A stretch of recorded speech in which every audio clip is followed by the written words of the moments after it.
সেন্টেন্সটা তুমি একটু পড়ো। She prefers singing than dancer.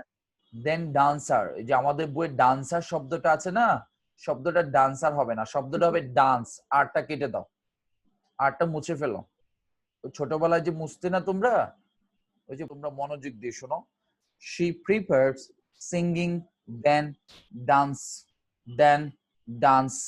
আচ্ছা, এখন কারেকশনটা কোথায় হবে, এটা হচ্ছে আমাদের প্রথম প্রবলেম। ঠিক আছে, মনে হচ্ছে সবই সঠিক, মনে হচ্ছে কি সবই সঠিক।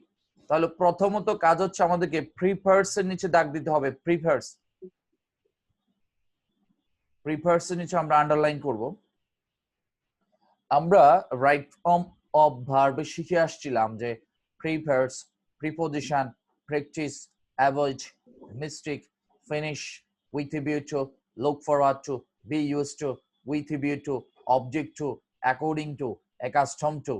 হ্যাঁ, তারপর হচ্ছে without, audio mind, can not help, could not help, অর্থাৎ আরো অনেকগুলো শব্দ, যেই শব্দগুলোর পরে আমরা ভার্বের সাথে আইএনজি যোগ করি। ওই শব্দগুলোর মধ্যে একটা শব্দ ছিল প্রিফার্স। কি ছিল? প্রিফার। তাহলে এখানে প্রিফার পাইলাম কিনা আমরা? আচ্ছা, তাহলে এই প্রিফার্ড এর পরে যে সিঙ্গিং শব্দটা আসছে, এটা যদি সিং থাকতো তাহলে এই সিংটা কি হয়ে যেত? সিঙ্গিং হয়ে যেত। ঠিক আছে কিনা? প্রিপারের পরে কি হয়ে যেত? সিঙ্গিং হয়ে যেত।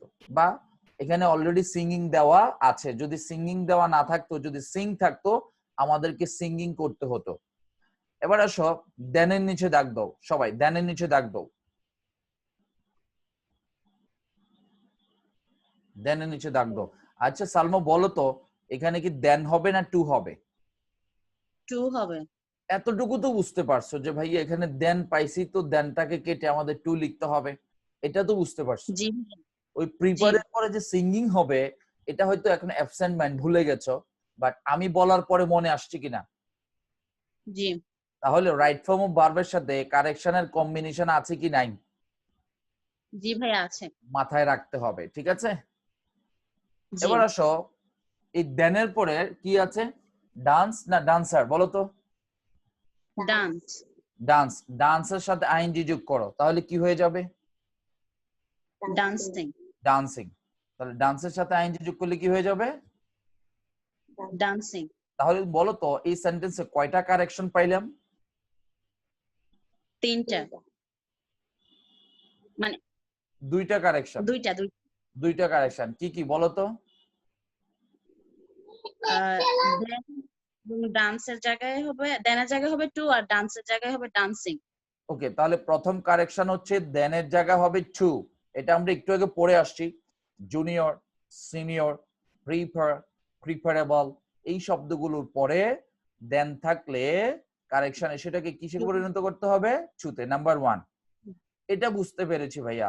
এই যে ডান্স শব্দটার সাথে আইএনজি যোগ হলো, কেন ডান্সিং হলো প্রশ্ন, রাইট? জি। কোন সেন্টেন্সে যদি প্রিপেয়ার এই শব্দটা থাকে, আমরা রাইট ফর্ম অফ ভার্বে শিখে আসছিলাম, তাদের পরবর্তীতে ভার্ব বসে।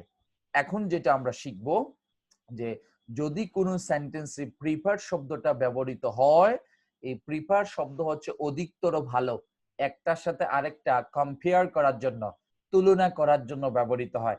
আমি চায়ের থেকে কফি পছন্দ করি, আমি নাচার থেকেও গান গাইতে পছন্দ করি, আমি হাঁটার থেকেও দৌড়াতে পছন্দ করি, আমি কথা বলার চেয়েও শুনতে বেশি পছন্দ করি, আমি বসে থাকার থেকেও দাঁড়াইতে বেশি পছন্দ করি, আমি বকা দেওয়ার চেয়েও বকা শুনতে পছন্দ করি। অর্থাৎ একটার সাথে যখন আরেকটার তুলনা হবে, সেটাকে কম্পারেটিভ ডিগ্রি বলা হয়। দুইটা জিনিসের মধ্যে যখন তুলনা করি। আর কিছু কিছু ওয়ার্ড আছে যে ওয়ার্ড গুলোর সাথে দেন না বসে, টু বসে। শব্দগুলো কি কি? Junior, senior, prefer, preferable. হ্যাঁ, এই যে শব্দগুলো। এখন প্রশ্ন হচ্ছে ভাইয়া, এতগুলো শব্দ তো আমাদের মনে থাকবে না, আপনি না মাঝে মাঝে বলে দেন, এই শব্দগুলো পরীক্ষা না আসলে আপনার দোষ। এইখানে কিছু বলেন না, এতগুলো শব্দের মধ্যে কোন শব্দগুলো বেশি ইম্পর্টেন্ট। তাহলে তোমরা একটু কষ্ট করিয়া প্রিফার, জুনিয়র, সিনিয়র এই তিনটা শব্দ একটু দাগাও। প্রিফার, জুনিয়র, সিনিয়র, এই তিনটা শব্দ নিচে দাগ দিয়ে রাখো। Prepare, junior, senior. তিনটা। বলো তো তিনটা শব্দ কি কি? Junior, senior, prefer. Prepare, prepare, ঠিক আছে। তাহলে prepare, junior, senior. Most important যেটা পরীক্ষায় আসে সেটা হচ্ছে প্রিপেয়ার শব্দটা। কোনটা? প্রিপেয়ার। প্রেফার। প্রিপেয়ার শব্দটা, কারণ এই প্রিপেয়ার শব্দটা ভার্ব হিসাবে আসে অনেক সময়। ভার্ব হিসাবে যখন ব্যবহৃত হবে অনেক সময়, সেই ক্ষেত্রে দেখবে যে এই যে 19 নম্বর সেন্টেন্সটাতে দেখো, এখানে বলছে শি প্রিপেয়ারস, এখানে কিন্তু ভার্ব হিসাবে আসছে। যদিও এখানে ভার্ব হিসাবেও আসছে, কিন্তু এটা একটা তুলনা বোঝাচ্ছে, তুলনা বোঝানোর জন্য কিন্তু ব্যবহৃত হচ্ছে এখানে। সো আমরা তার মধ্যে প্রিপেয়ার শব্দটাকে বেশি মনে রাখবো। এই প্রিপেয়ার শব্দটা যদি কোনো বাক্যে আসে, বিশেষ করে কারেকশনে যখন আমরা লিখতে যাব, সেই ক্ষেত্রে এই প্রিপেয়ার শব্দটার পরে দুইটা ভার্বের ব্যবহার আসে বেসিক্যালি। খাদিজা, কয়টা ভার্বের ব্যবহার? দুইটা ভার্বের ব্যবহার। বলো। প্রিপেয়ার শব্দটির পরে, প্রেফার শব্দটির পরে দুইটি ভার্বের সাথেই দুটি ভার্বের সাথে আইএনজি যোগ করতে হবে। আইএনজি যোগ করতে হবে। প্রিপেয়ার শব্দটা যদি কোনো বাক্যে আসে, কয়টা ভার্ব থাকতে পারে? দুইটা ভার্ব থাকতে পারে। এবং দুইটা ভার্বের সাথে কি যোগ করতে হবে? আইএনজি যোগ করতে হবে। আর এই প্রিপেয়ার দ্বারা কি বোঝায়? একটার মধ্যে আরেকটার তুলনা। তুলনা বোঝায়। Absolute right. আমি যদি এই সেন্টেন্সটা কারেকশন করি, শি প্রিপেয়ারস সিঙ্গিং, যদি এখানে সিং থাকতো আমাদের কি করতে হতো? সিঙ্গিং করতে হতো। অলরেডি যেহেতু সিঙ্গিং আছে, আমাদের কোনো টেনশন আছে? না, নাই। না থাকলে কি করতে হতো? আমাদের সিঙ্গিং করতে হতো। করতে হতো। তাহলে শি প্রিপেয়ারড সিঙ্গিং, দেন হবে না টু হবে? টু হবে। ডান্স হবে না ডান্সিং হবে? ডান্সিং হবে। তাহলে আমরা কি ধরে নিতে পারি সিং একটা ভার্ব ছিল আর ডান্স আরেকটা ভার্ব ছিল? কথার কথা। জি। তাহলে দুইটা শব্দের শেষে আমরা কি ব্যবহার করব? করতে পারি। আইএনজি যোগ করব। আইএনজি ব্যবহার করব। আশা করি কি বুঝতে পেরেছো? রুলসটা বুঝতে পেরেছো খাদিজা? জি স্যার। যদি কোনো সেন্টেন্সে প্রিপেয়ার শব্দটি উল্লেখ থাকে, পরবর্তীতে সবগুলো ভার্বের সাথে আইএনজি যোগ করতে হবে। পরবর্তী সবগুলো ভার্বের সাথে আইএনজি যোগ করতে হবে।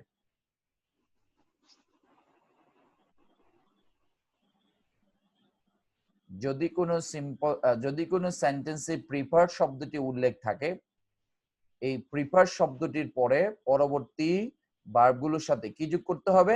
আইএনজি যোগ করতে হবে। এবং এবং দেন থাকিলে দেনের পরিবর্তে টু বসবে। এবং দেন থাকিলে দেনের পরিবর্তে টু বসবে। লিখতে পেরেছো? জি ভাইয়া লিখতে পারছি। বুঝতে পেরেছো? জি ভাইয়া কত পার্সেন্ট বুঝতে পেরেছো? 100%। মুখস্থ হয়েছে? জি ভাইয়া। তাহলে প্রিপেয়ার শব্দটার পরে দেন বসবে না অন্য কিছু বসবে? জি, প্রিপেয়ার শব্দটার পরে দেন বসবে না অন্য কিছু বসবে? যদি কোনো সেন্টেন্সে প্রিপেয়ার শব্দটি উল্লেখ থাকে তাহলে তার পরবর্তী ভার্বগুলোর সাথে আইএনজি বসবে, আর যদি ওই সেন্টেন্সে দেন থাকে তাহলে দেন উঠে টু বসবে। বলো ইয়াসিন, বলো। যদি কোনো সেন্টেন্সে প্রিফার থাকে, জি, তাদের সাথে তাদের ভার্বের সাথে আইএনজি যোগ করতে হবে। আর দেন শেষে যদি দেন থাকে তার সাথে টু বসবে। বুঝে বলতে পারো না। দেনের প্রিপেয়ার জায়গায় টু বসবে। শব্দটার পরে যতগুলো ভার্ব থাকবে সবগুলো ভার্বের সাথে আইএনজি ব্যবহার করব, আর দেনের পরিবর্তে আমরা টু ব্যবহার করব, যেহেতু এটা তুলনামূলক বোঝাচ্ছে। আমরা ভয়েসের ক্ষেত্রেও দেখতে পাই, আমরা জানি যে কিছু কিছু, যেমন ভয়েসের স্ট্রাকচারটা ছিল এরকম যে সাবজেক্টকে অবজেক্ট করতে হয়, অবজেক্টকে সাবজেক্ট করতে হয়, টেন্স অনুযায়ী অক্সিলারি ভার্ব, তারপরে বাই যুগে সাবজেক্টকে অবজেক্ট করে। তবে কিছু কিছু ভার্ব আছে তাদের সাথে টু বসে। যেমন আই নো হিম, আমি তাকে চিনি। He is known to me, এখানে he is known by me হবে না, নোন টু মি হবে, কারণ নো এর সাথে টু হয়। তো এইভাবেই জুনিয়র, সিনিয়র, প্রিপেয়ার এই শব্দগুলোর সাথে কি বসবে? টু বসবে। বুঝতে পারছো? জি। ঠিক আছে, গুড। জি বলো।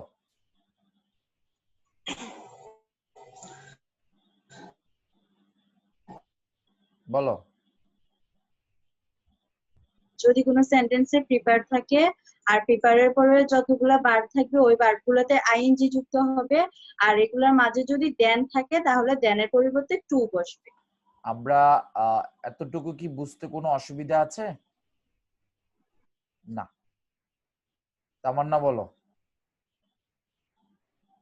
জি ভাইয়া, বলো কি বুঝতে যদি পেরেছো? কোনো সেন্টেন্স বলো। বলবো, জি যদি কোনো সেন্টেন্সে প্রিপেয়ার শব্দটি থাকে, প্রিপেয়ার শব্দটি পরে যতগুলো ভার্ব থাকবে তার সাথে আইএনজি হবে এবং দেনের জায়গায় টু বসবে। কেন? কারণ তুলনা বোঝানোর জন্য দেনের পরিবর্তে তুলনা বোঝানোর জন্য শব্দটা বসবে। বেসিক্যালি প্রিফার, ঠিক আছে, প্রিপেয়ার প্রিপেয়ার না প্রিফার। ওকে আচ্ছা, প্রিপেয়ার। সবাই কি এতটুকু বুঝতে পেরেছো?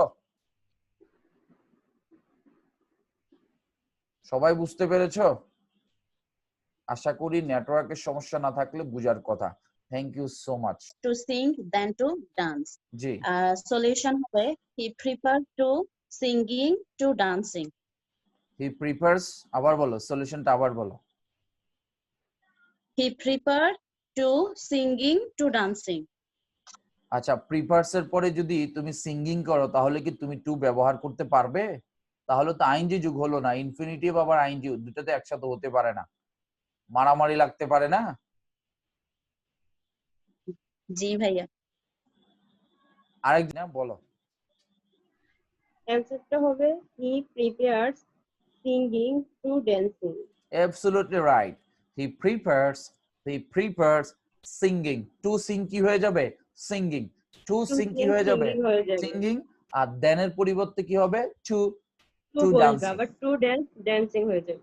এখন প্রশ্ন হচ্ছে ভাইয়া, এখন প্রশ্ন হচ্ছে কি যে ভাইয়া একটু তামান্না অন করো।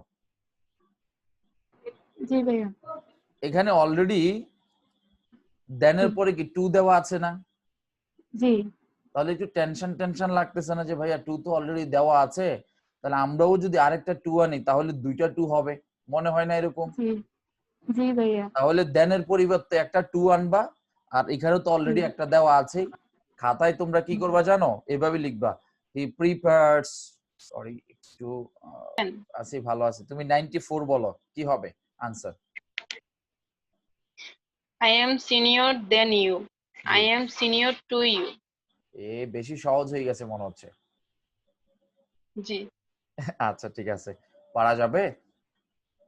জি ভাইয়া। কারেকশন অনেক কঠিন না? না ভাইয়া, সহজ। রাইট ফর্ম ভার্ব থেকে কঠিন না সহজ? দুটাই ইজি, আপনি বুঝাই দিচ্ছেন বলে। আলহামদুলিল্লাহ।